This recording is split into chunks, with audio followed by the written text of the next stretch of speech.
we have reached to this part, and then we also need to check whether these names and emails exist back in the customers table or not. So what we can do is, hey guys, welcome back to our channel. This channel, Ever Science, is all about trying to learn various concepts of science by practicing a lot of questions. In this video, we are going to solve this question on Leetcode regarding number of trusted contacts of a customer. The difficulty level of this question is medium. I'm going to share the SQL schema as well as the Pandas schema in the description box below. Okay, the question reads, we are given a table called customers with three different columns: customer ID, customer name, and email. Customer ID is the column of unique values for this table. Each row of this table contains the name and the email of a customer of an online shop. We are also given a second table called contacts with three different columns again: user ID, contact name, and contact email. The combined columns user ID and contact email is the primary key for this table. Each row of this table contains the name and email of one contact of customer with user ID. This table contains information about people each customer trusts. The contact may or may not exist in the customers table. Then we are also given a third table called invoices with three different columns again: invoice ID, price, and user ID. Invoice ID being the column of unique values for this table. Each row of this table indicates that user ID has an invoice with invoice ID and a price. Okay, we are asked to write a solution to find the following for each invoice ID: customer name, the name of the customer the invoice is related to; price, the price of the invoice; contacts count, the number of contacts related to the customer; trusted contacts count, the number of contacts related to the customer and at the same time they are customers to the shop, that is, their email exists in the customers table; return the result table ordered by invoice ID. Okay, I know this is a very lengthy question, but let's go and do this step by step. Let's look at this example. So here we have four different customers, their contacts and invoices. Let's take one of the invoices example, right? So for example, here, let's say for invoice ID 77, the price is 100 and user ID is 1. And user ID 1 is basically which person? Alice. And Alice is customer ID or user ID 1 who has three contacts. So in our output for invoice ID 77, you need to have the name of the person this invoice is related to is Alice. The price of the invoice is 100. The number of contacts is 3: Bob, John, and Jal. And how many of them are trusted? That means their emails should be in the customers table. So only Bob and John's email are there, but not of Jal's. So number of trusted contacts is 2. And that is what we have in our output, right? So if we look at invoice ID 77, Alice, 100, 3, and 2. So this is how we do it. Okay, now to solve this question, let me switch to Excel and try to visually walk you through this. So here I have taken one of the examples, invoice ID 77 from the invoices table, and these are the four customers that we have. Then what we are doing is, if we join the invoices table using the user ID column and the customer ID column from the customers table, and then let's keep the invoice ID, the price, and user ID, that is all the columns from the invoices table, and let's only keep the customer name because that is the first thing that we want in our output. We want the invoice ID, price, and the customer name as well.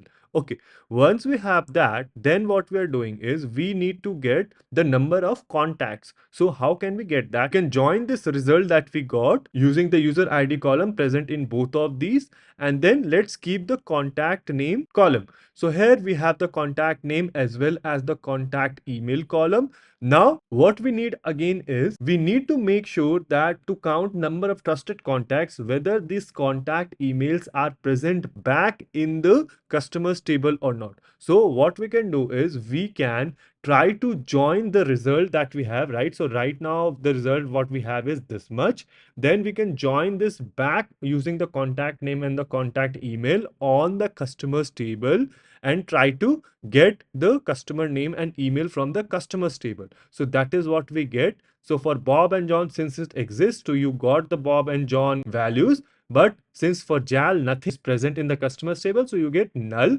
Now, once you have this entire thing, if you group by the invoice ID, customer name, and Alice, count the contact name. So when you count a particular column, that gives you non-null unique values. So it will give you 77, Alice, 103. And if you count the customer name in this part, it is going to give you 2 because again, non-null unique values, right? So that is how you are going to solve this. So what's the first step? Let's join invoices and customers table using the user ID and the customer ID column. So let me just drag it to the left.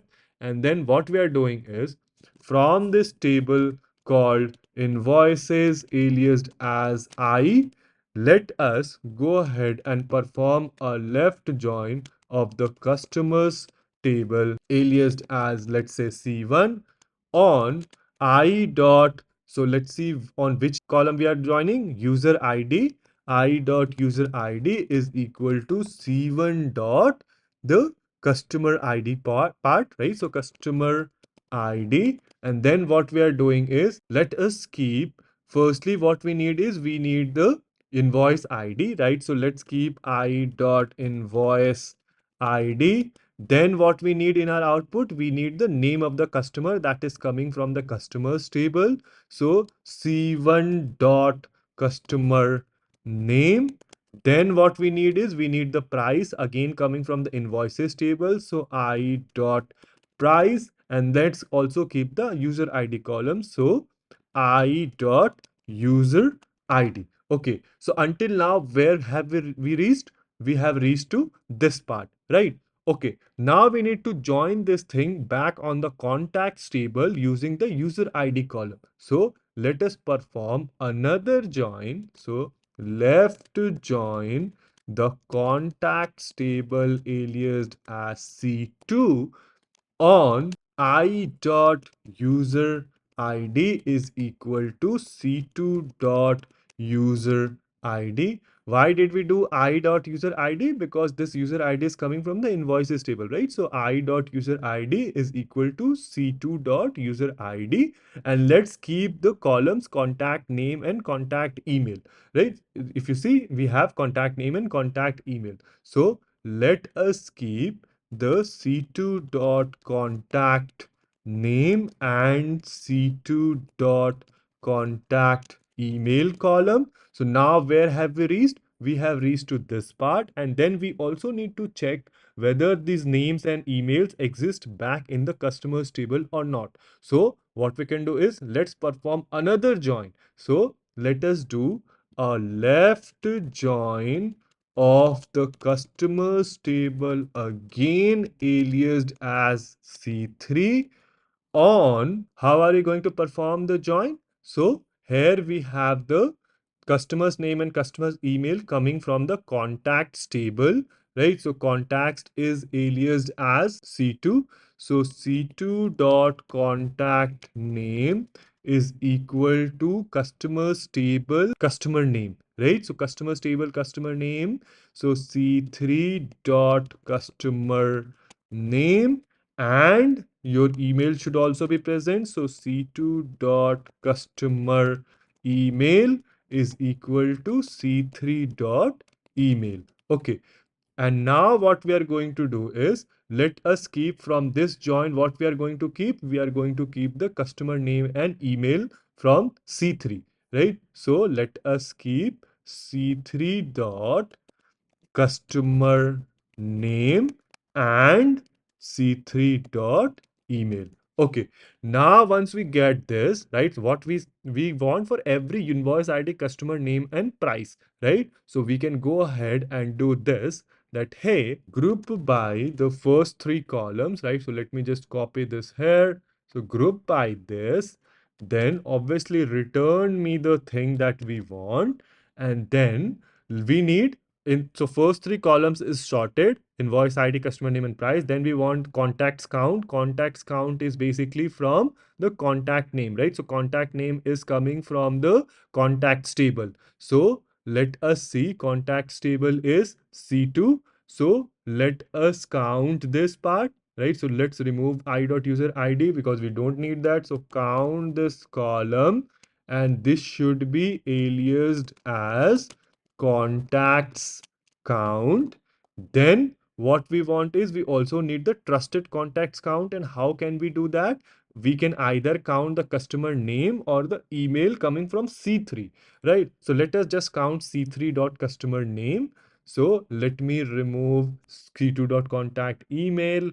Let us just count the C3 dot customer name. So let's count this C3 dot customer name, and then this should be aliased as trusted contacts count.